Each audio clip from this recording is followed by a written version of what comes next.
Hey, it's Matt with the Danvers Historical Society. I'm standing in front of our historic weeping beech tree at Glen, Magna Farms. Today, I'd like to give you a little tour of this amazing tree that just turned 131 years old this year.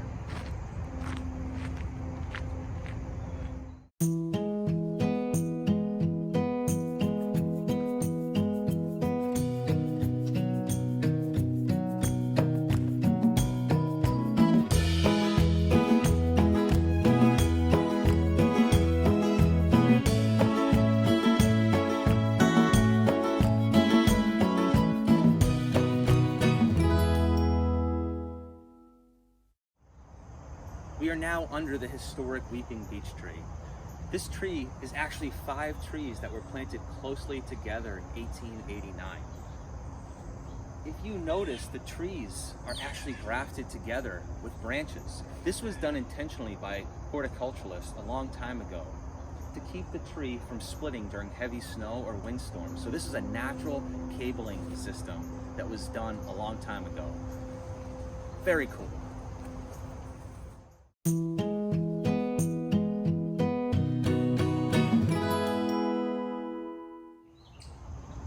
Trees that are grown in garden settings are essentially growing in captivity.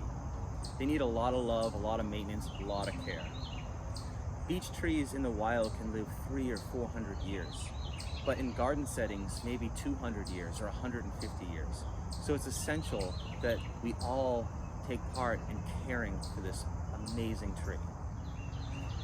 Trees growing in captivity can face people pressure diseases. And what do I mean by people pressure diseases? Well, those can be many different things. One of those things can be compaction.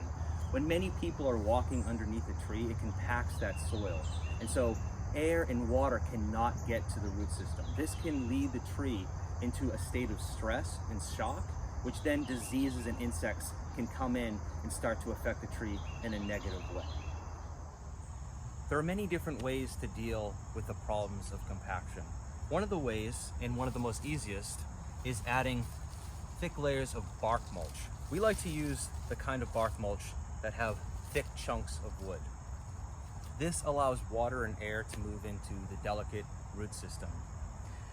The bark mulch also acts as a cushion to absorb some of the foot traffic that is caused by people. Another benefit of adding bark mulch to our trees is that it's mimicking the forest floor. So remember, our trees are in captivity in the garden setting, so we need to try to mimic that forest environment as much as we can. So in nature, you're going to have fallen logs and branches and leaf litter that are going to build up. That helps with drought by keeping moisture into the soil. It helps create a habitat for beneficial microorganisms that have a symbiotic relationship with the trees themselves. So by adding this bark mulch into the garden, into this garden setting, it's going to help our trees immensely. Other pressures that are caused by people, these people pressure diseases, is carving into trees, especially beech trees, because they have thin bark, they're thin skin, so they're very sensitive.